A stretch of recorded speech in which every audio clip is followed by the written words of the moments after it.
సహోదరి సహోదరులారా, పునీత థోమస్ గారు ప్రభుని 12 మంది శిష్యులలో ఒకరు. ఆయన పేరు తోమా అనేది హీబ్రూ పరమైన పేరు. ఆ రోజుల్లో పాలస్తీనా దేశంలో మాట్లాడిన భాషలో ఆయనను తోమా అని పిలిచేవాళ్ళు. ఈరోజు మనం తోమా శిష్యుడు దిదిము కూడా అనబడ్డాడని చదివాం. దిదిము అనేది ఈ హీబ్రూ పదానికి గ్రీకు అనువాదం. దీని అర్థం ఏమిటంటే కవల పిల్లవాడు అని అర్థం. కవల పిల్లవాడైతే ఇంకొకళ్ళు ఉండాలి కదా, తమ్ముడో అన్నయో లేకుంటే అక్కో చెల్లాయో ఉండాలి కదా. మనకు తెలియదు ఎవరో మరి. అందుకని ఆధ్యాత్మికంగా ఇంకో విధంగా మనం దీని లోతు భావాన్ని గ్రహించవచ్చు. మనం తోమా తోటి కవలలము అని మనం అర్థం చేసుకోవాలి. ఆయన అపోస్తులుడైతే ఆయనతో పాటు మనం కూడా అపోస్తులము, ప్రభుని శిష్యులము అని అర్థం చేసుకోవాలి. తోటి కవలలం అందరం అని మనం అర్థం చేసుకోవాలి. యేసు ప్రభు ఎన్నుకొన్న 12 శిష్యుల్లో తోమా ఒకడు. ప్రభు ఆజ్ఞ ప్రకారం మొదట ఆయన ఓస్ట్రియోను దేశంలో వేదబోధ గావించారు. అక్కడ నుండి అర్మేనియాకు వెళ్ళి క్రీస్తు శకం 40వ సంవత్సరంలో మళ్ళా యెరూషలేము నగరం తిరిగి వెళ్ళారు. ఆ పిమ్మట మన భారతావని చేరుకొని వేదబోధ చేశాడని సిరియా భాషలో ఉన్న రచనలు మనకు తెలియజేస్తున్నాయి. మన దేశంలో మలబారు దేశంలో ఉన్న ప్రాంతానికి వచ్చి ఆయన వేదబోధ గావించారు. అక్కడ సువార్తను అందించారు. అక్కడున్న క్రైస్తవులు తమ్ము తాము పునీత తోమా క్రైస్తవులు అని సగర్వంగా పిలుచుకుంటారు. వాళ్ళ సంఘ ప్రారంభకుడు, వాళ్ళ సంఘ నిర్మాత, ప్రబోధకుడు, కార్యకర్త, కాపరి, మార్గదర్శి అపోస్తులుడైన తోమాసేనని వాళ్ళు పూర్తిగా నమ్ముతున్నారు. తోమా మొట్టమొదట మలంకర అనే ఒక దీవికి చేరుకున్నాడు. అది క్రాంగనూరుకు దగ్గర ఉన్న ఒక చిన్న దీవి. తోమా ప్రజలకు వేదబోధ చేసి క్రీస్తునందు విశ్వాసం ప్రకటించిన అనేక మందికి ఆయన జ్ఞానస్నానం ఇచ్చాడు. అక్కడ 7 క్రైస్తవ యాజకులు అంటే గురువులుగా అభిషేకించాడు. అదేవిధంగా మొదట 2 సంఘాలను స్థాపించాడు. అక్కడ క్రైస్తవులు అపోస్తులుడైన తోమాసు మీద ఒక గీతం రాశారు. ఆయన చనిపోయిన తర్వాత ఆయన గుర్తు చేసుకోవడానికి పెద్ద గీతం రాశారు. దాన్నే మనం రబ్బను గేయం అంటాం. ఆ గీతంలో తోమా జీవిత విశేషాలు సంక్షిప్తంగా వర్ణించబడ్డాయి. ఆ పాట ప్రకారం క్రీస్తు శకం 52 నుండి 59 సంవత్సరాల మధ్యకాలంలో తోమా 7 సంఘాలను స్థాపించాడు. అక్కడ ఒక రాజునకును 40 మంది యూదులకును 3000 మంది భారతీయులకు ఆయన జ్ఞానస్నానం ఇచ్చాడని ఎప్పుడు మొదటి శతాబ్దంలో. క్రీస్తు శకం 59వ సంవత్సరంలో తూర్పు కోస్తా ప్రాంతమైన ఇప్పుడు మైలాపూర్ అంటే మద్రాసు, మైలాపూర్కు చేరుకొని అక్కడ వేదవ్యాప్తి చేసి లోరా రాజైన చరణ్కును ఇంకొక 700 మందికి తాను జ్ఞానస్నానం ఇచ్చారని మనకి ఆధారాలు ఉన్నాయి. తర్వాత క్రీస్తు శకం 62వ సంవత్సరంలో తోమా అపోస్తలుడు విస్తృతంగా పర్యటించి ప్రేషిత సేవలు నిర్వహించాడు. దాని ఫలితంగా క్రాంగనూర్, కోటకయల్, కోకోమంగళం, కొల్లం, చాయల్ అనే పట్టణాల్లో క్రైస్తవ స్థావరాలను ఏర్పాటు చేశాడు. క్రీస్తు శకం 62-69 సంవత్సరాలలో తన సహచరులతో కలిసి దగ్గర 17,000 మందిని క్రైస్తవంలోనికి తీసుకొని వచ్చారని అనే విషయం చాలా ప్రచారంలోనికి వచ్చింది. ఈ రబ్బను గేయం కేవలం ఆయన జీవితాన్ని గురించే చెప్పదు, ఆయన చేసిన అద్భుతాల గురించి కూడా చెబుతుంది. చనిపోయిన 11 మందిని బ్రతికించాడని, 260 పర్యాయాలు దయ్యాలను విడలగొట్టాడని, 230 మంది కుష్ఠరోగుల్ని నయం చేశాడని, 200 మంది గుడ్డి వాళ్లకు దృష్టిని మళ్ళా దయచేశాడని, అదేవిధంగా 220 మంది పక్షవాత రోగుల్ని స్వస్థపరిచాడని, నయం కాని వ్యాధులతో బాధపడే 250 మందికి వ్యాధి నివారణ గావించాడని ఆ గీతం వెల్లడించింది. మనం మార్కు గారి సువిశేషం చదివినట్లయితే 16వ అధ్యాయం 17-18 వచనాలు ఇలా చెబుతున్నాయి. విశ్వసించేవారు ప్రభుని పేరట ఈ అద్భుత శక్తులను కలిగి ఉంటారు అని చెప్పారు. విశ్వసించేవాళ్ళు, బోధించేవాళ్ళు, ప్రభువు పేరట బోధించేవాళ్ళు, ప్రభు స్వార్థను బోధించేవాళ్ళు ఈ అద్భుత శక్తులను కలిగి ఉంటారని చెబుతుంది. నా నామమున దయ్యములను వెళ్ళగొట్టుదురు, అన్య భాషలను మాట్లాడెదరు, పాములను ఎత్తి పట్టుకొందురు, ప్రాణాపాయకరమైనది ఏది త్రాగినను వారికి హాని కలుగదు, రోగులపై తమ హస్తములను ఉంచిన వారు ఆరోగ్యవంతులగుదురు అని తన శిష్యులకు ప్రభువే వాగ్దానం చేశారు. ఆ విధంగా ప్రభువు పేరిట తాను ఒక ప్రక్క సువార్తను బోధిస్తూ, ఇంకొక ప్రక్క చాలామందిని స్వస్థపరుస్తూ ఆ విధంగా ఆయన తన వాక్య పరిచర్య చేస్తూ ముందుకు సాగారు. క్రీస్తు శకం 69వ సంవత్సరానికి తోమాకు వయసు పైబడింది. శారీరక శక్తి సన్నగిల్లింది. ఉత్సాహం ఉన్న బలహీనపడిన దేహం సహకరించలేదు. అందువలనే ఆయన మైలాపూర్లోనే స్థిరంగా ఉండాలనుకున్నాడు. ఒకరోజు తన నివాసానికి సమీపంలో ఒక గుహలో కూర్చొని ప్రార్థనలో నిమగ్నమైన సమయంలో కొందరు కుట్రదారులు వచ్చి ఆయన్ని తీవ్రంగా గాయపరిచారు. చివరి క్షణాల్లో తన శక్తినంతా కూడగట్టుకొని ఆ గుహ నుంచి దుమ్ములో దేక్కుంటూ తన ప్రార్థనా మందిరానికి చేరుకొని అక్కడ రాతితో చేసిన సిలువను గట్టిగా పట్టుకొని, ప్రభు, నా ఆత్మను నీ చేతుల్లో పెడుతున్నాను అని పెట్టి చెబుతూ తన సహచరుల మధ్య ఆయన ప్రాణం విడిచాడు. సువార్త గ్రంథాలన్నీ తోమా పేరును 12 శిష్యులలో పేర్కొన్నాయి. కానీ ఆయన పుట్టు పూర్వోత్తరాలు గురించి కించిత్తైనమని చెప్పవు. కానీ యేసు ప్రభువుకు మాత్రం ఆయన సుపరిచితుడు, సొంత శిష్యుడు. ఆయన వృత్తి బహుశా ఆయన జాలరీ అయి ఉండొచ్చు, లేకుంటే వడ్రంగి అయి ఉండొచ్చు అని చాలామంది అభిప్రాయపడుతున్నారు. కాగా ఈరోజు మనం యోహాను సువార్త 10:30లో ఒక విషయం తెలుసుకున్నాం. అక్కడ యెరూషలేము దేవాలయ ప్రతిష్టోత్సవం జరుగుతుంది. అది క్రీస్తు శకం 31-32 అయి ఉండొచ్చు. అక్కడ యేసు తన శిష్యులతో వెళ్ళాడు. అంతలో యేసు చేస్తున్న అద్భుత కార్యాలను చూసి వాళ్ళందరూ అబ్బురపడుతూ అన్నారు, నీవు క్రీస్తువా? అయితే అదేదో మాకు స్పష్టంగా చెప్పు అని అడిగారు. నేను మీకు ముందే చెప్పాను, కానీ మీరు నన్ను నమ్మడం లేదు అని యేసు వారికి సమాధానం ఇస్తాడు. ఆ తరువాత యేసు ఏమంటాడంటే, నా తండ్రి అందరికంటే గొప్పవాడు, నేనును నా తండ్రిను ఇద్దరు ఏకమై ఉన్నాము, ఒకటే అయి ఉన్నాము అని చెబుతాడు. ఈ మాటలకు ఆ యూదులు మండిపడ్డారు.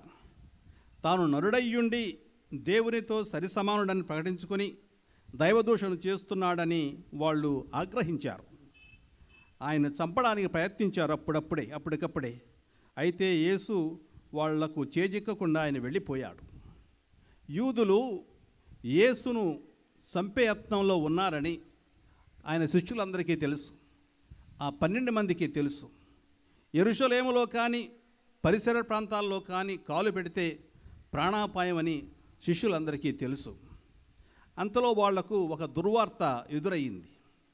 యేసు ప్రభుని మిత్రుడు లాజరు తీవ్ర వ్యాధికి గురై ప్రాణాపాయంలో ఉన్నట్టు అనే వార్త ఆయనకు చేరింది. 12 శిష్యులలో శిష్యులతో ఏమన్నాడంటే, మనం బెతానియాకి వెళదాము, వెళ్ళి అతన్ని పరామర్శిద్దామని చెప్పాడు అంటూ బయలుదేరే యత్నంలో ఉన్నాడు. ఆ 12 శిష్యుల్ని ఈ నిర్ణయం మటుకు కలవరపెట్టింది. కారణం ఏమిటంటే, ప్రాణాపాయం వాటిల్లుతుందని వారు భయభ్రాంతులయ్యారు.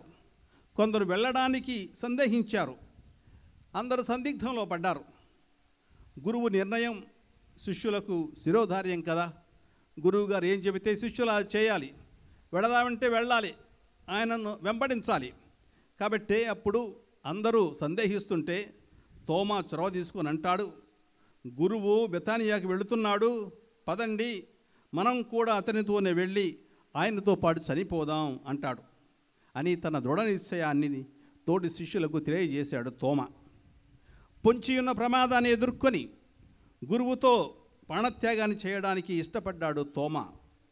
తాను ధైర్యశీలి, దానితో పాటు వివేకి, విశ్వసనీయుడు. కాబట్టే అతడు పునీత పౌలు గారు చెప్పినట్లు, మనం క్రీస్తుతో పాటు మరణిస్తే అతనితో పాటు జీవిస్తామన్నదే మన విశ్వాసం అంటూ క్రీస్తునందు తన సంపూర్ణ విశ్వాసాన్ని ప్రకటించాడు తోమా. క్రీస్తు అంత్యభోజనం తర్వాత నేను తండ్రి వద్దకు వెళ్ళిపోతున్నాను అని చెప్పాడు. శిష్యులందరూ కలవరపడ్డారు. ఏమిటి ఈయన వెళ్ళిపోతున్నా అంటున్నాడు, ఎక్కడికి వెళుతున్నాడు అని కలవరపడ్డారు. నేను వెళ్ళే స్థలమునకు దారి మీరు ఎరుగుదురు, నేను వెళ్ళే స్థలానికి మీకు దారి తెలుసు అన్నాడు అని మళ్ళీ చెబుతాడు. కానీ శిష్యుల్లో ఎవరికి ఎటువంటి ఉత్సాహం కనిపించలేదు ఈ మాటలకు. దిగులుగా ఉన్న వాళ్ళ గుండెలో వాళ్ళలో కుతూహలం అనేది లేదు. అలాంటి ప్రతికూల వాతావరణంలో తోమా ఒక్కడే సాహసించాడు. మాట్లాడడానికి తోమా ఒక్కడే సాహసించాడు.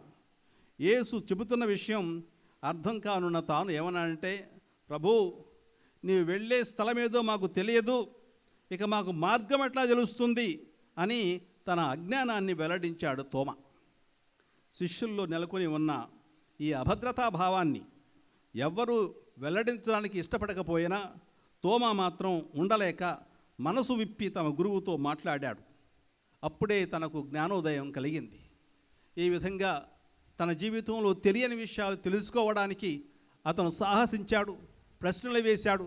ఆ ప్రశ్నల ద్వారా దేవుడే క్రీస్తే మార్గమని తెలుసుకున్నాడు. అందుకు యేసేమన్నాడు, నేనే మార్గాన్ని, నేనే సత్యాన్ని, నేనే జీవాన్ని, నా మూలాన్న తప్ప ఎవరు తండ్రి వద్దకు రాలేరు అని ఒక గంభీరమైన వాక్యాన్ని వాళ్ళకు చెప్పారు. తోమా వేసిన ప్రశ్నకు బదులుగా ప్రభువు ఇచ్చిన సమాధానం ఎంతో ఉపశమనాన్ని కలిగిస్తుంది వాళ్ళందరికీ. ఇక్కడ మానవ జీవిత లక్ష్యం సూచించబడింది. భక్తితో దేవునితో ఐక్యం కావడమే ఈ జీవిత లక్ష్యం అయితే, ఈ గమ్యానికి ఏకైక మార్గం యేసు ప్రభువు మాత్రమే. యేసు తన మార్గచూపరి మాత్రమే కాదు, ఆయన మార్గం కూడా. నేనే ద్వారాన్ని, ఎవడేని నా ద్వారా ప్రవేశించిన ఎడల రక్షణ పొందును అని వేరే చోట 10వ అధ్యాయం 9వ వచనంలో చెప్పాడు ప్రభు. అలాగే ద్వితీయోపదేశ కాండంలో మనం ఇలా చదువుతున్నాం, ప్రభువు మీకు నిర్దేశించిన మార్గంలో పయనించండి, అప్పుడు మీరు క్షేమంగా బ్రతుకుతారు అని యావే ప్రభు తన ప్రజలకు చెప్పారు. ఇప్పుడు క్రీస్తు ఏమంటున్నాడంటే, నేనే మార్గాన్ని, నేనే సత్యాన్ని, నేనే జీవాన్ని, నేనే ద్వారాన్ని అని కూడా చెబుతున్నాడు. కాబట్టి క్రీస్తు ప్రభు అనే ఆయన, అది మా దేవుడు మనకు అన్నీ తానే. ఆ విషయాన్ని మనం గమనించాలి. కాబట్టి పునీత థోమస్ ద్వారా క్రీస్తు మనకు ఈ విధంగా ప్రకటిస్తున్నాడు, స్థలం కోసం, త్రోవ కోసం నా వెలుపల నీవు వెదకవద్దు, అవన్నీ నాలో లభ్యమవుతాయి. ఎందుకంటే నేనే మార్గం, నేనే సత్యాన్ని, నేనే జీవాన్ని అని క్రీస్తు సూటిగా తెలియజేస్తున్నాడు. ఆయన మనకు వెలుగు మార్గం. మార్గం అంటే కేవలం ఒక దారి మాత్రమే కాదు, వెలుగు చూపుతున్న మార్గం, జీవపు మార్గం, జీవాన్నిచ్చే మార్గం, రక్షణ మార్గం, మనం రక్షించే మార్గం ఆయనే. మనకి మహానంద మార్గం. ఆయన్ని మనం అనుసరిస్తే మనకు ఆనందం కలుగుతుంది, శాశ్వత సౌఖ్యపు మార్గం, అదేవిధంగా దైవ సాన్నిధ్యానికి మార్గం, ఆయనే మనకు మోక్షానికి మార్గం. ఈ విధంగా క్రీస్తు తోమాకు చెప్పిన తనకిచ్చిన అభయం అనేది, అదేవిధంగా తనను గురించి తాను విశదీకరించిన విషయం మనందరికీ స్ఫూర్తిదాయకంగా ఉంటుంది. అదేవిధంగా ఇప్పుడు క్రీస్తు అనేక విషయాలు చెబుతున్నారు. మరి తోమా కనబరిచిన సంపూర్ణ విశ్వాసం ఎలా ఉంది? తోమా గారి పేరు చెప్పగానే మనందరూ హేళనాత్మకంగా అందరూ అపనమ్మకానికి, అనుమానానికి మారుపేరుగా చూస్తూ ఉంటాం. తోమాసా, నమ్మని తోమస్ అని ఆయన కొంచెం హేళనాపూర్వకంగా చూసుకుంటూ ఉంటాం. కానీ ఆయన అవిశ్వాసి, నాస్తికుడు అని ఆయన మీద చాలామంది అవిశ్వాస ముద్ర వేస్తూ ఉంటారు. అసలు జరిగింది విషయం ఇది. క్రీస్తును సిలువ వేసిన తరువాత ఆయన మరణించిన తీరును చూచి ఆయన శిష్యులందరూ తమ ఆశల్ని వదులుకొని చాలా నిరుత్సాహంతో ఉన్నారు. కానీ ఆయన ఉత్థానం కోసం ఎవరు వేచి ఉండలేదు.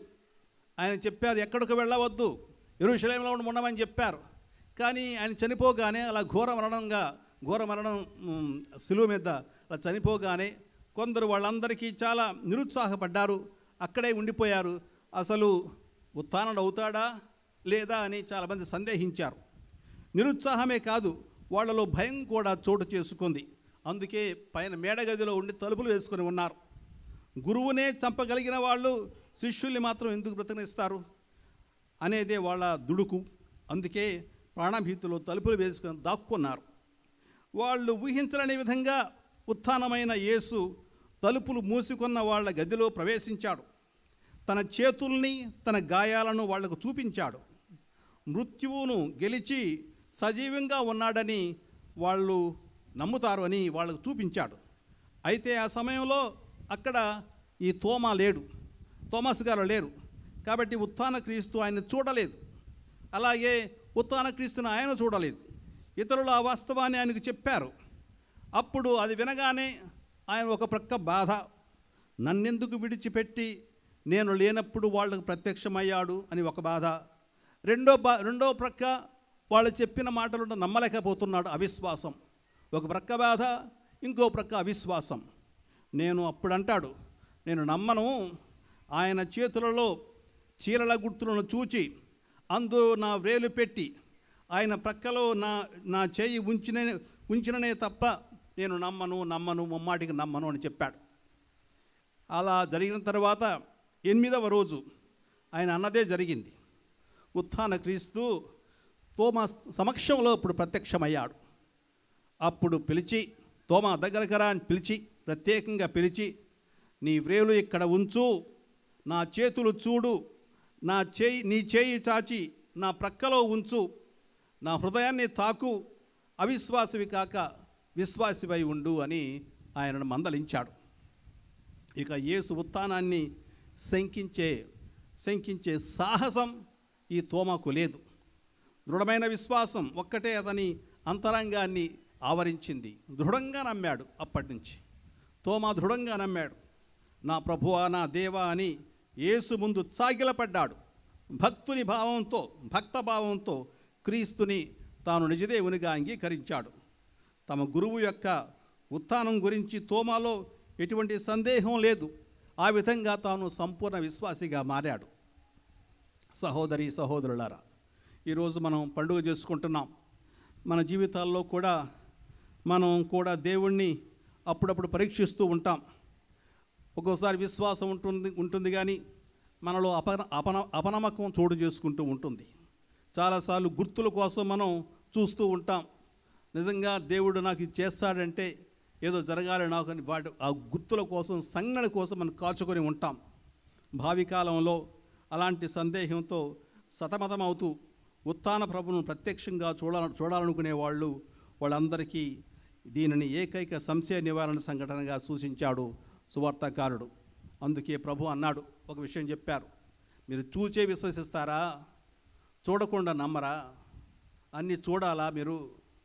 దేవుడు అన్నీ మనకు చూపించడు. తనదైన శైలిలో తను చేసుకుంటూ వెళుతాడు. కాబట్టి అందుకే ప్రభు వాళ్ళందరికీ ఒక సమాధానం ఇచ్చాడు. చూచి విశ్వసించిన వానికంటే చూడకుండా విశ్వసించేవాడు ధన్యుడు అని చెప్పాడు. చూచి విశ్వసిస్తే నీ గొప్పతనం, చూడకుండా విశ్వసిస్తేనే అది గొప్పతనం. అప్పుడే నీవు ధన్యుడు అని చెప్తున్నాడు. దీని భావం ప్రతి ఒక్కరికి ప్రభు సాక్షాత్కారం లభించదు. దైవ సంకల్పానుసారం అది లభించిన వాళ్ళ సాక్షాధారంతో తమ విశ్వాసాన్ని నిలదొక్కునే వాళ్ళు ధన్యులు అని ప్రభు ఉద్దేశం. చాలామందికి చాలా అద్భుతాలు జరుగుతూ ఉంటాయి, చాలామందికి చాలా మంచి కార్యాలు జరుగుతూ ఉంటాయి. దేవుని నమ్మి ముందుకు వెళ్ళే వాళ్ళకి ప్రభు సాక్షాత్కరించి వాళ్ళకు చాలా గొప్ప మేలులు చేస్తూ ఉంటారు. ఆ మేలులు మనం నమ్మి మనం కూడా మన వంతు ఆ ప్రభుల మీద ఉన్న భక్తిని మనం ఇంకా పెంపొందించుకోవాలి. నాకు కూడా అది జరగాలి, అదేవిధంగా నాకు కూడా జరగాలి, ఇతరులు జరిగిన విధంగా నాకు కూడా జరగాలంటే కుదరదు. ఎందుకంటే ఒక్కొక్కళ్ళతో ప్రభువు ఒక్కొక్క రీతిలో ఆయన సంభాషిస్తూ ఉంటారు, ఆయన వాళ్ళను పరామర్శిస్తూ ఉంటారు. కాబట్టి ఆ విషయం మా ప్రభునికి వదిలిపెట్టాలి. కాబట్టి పునీత తోమా లేవదీసిన సందేహంలో వెల్లడించిన కోరికలో మనందరి సందేహాలు, మనందరి కోరికలు ఉన్నాయి. వాటన్నిటికీ సమాధానం తోమా దగ్గరే ఉంది. అతని సాక్ష్యం నమ్మదగింది. యేసు నిజంగా ఉత్థానమయ్యాడు, మరణాన్ని జయించి సమాధి నుంచి వెలికి వచ్చాడు. అతడే మనం నమ్మి ఆరాధించే ఏకైక దైవం. ఆయనే నిజమైన ప్రభువు, ఆయనే గొప్ప దేవుడు. చూడకుండా నన్ను విశ్వసించే వాళ్ళు ధన్యులు అని చెప్పారు. మనకు అష్టభాగ్యాలు ఉన్నాయి, ఇది ఇంకో భాగ్యం, దానికి మనం యాడ్ చేసుకోవాలి. ఇక్కడ చూడడం, విశ్వసించడం అనేవి ఒక క్రియలో 2 దశలు. ఇందులో మానవ సహకారం ఒక దశ అయితే దైవానుగ్రహం 2వ దశ.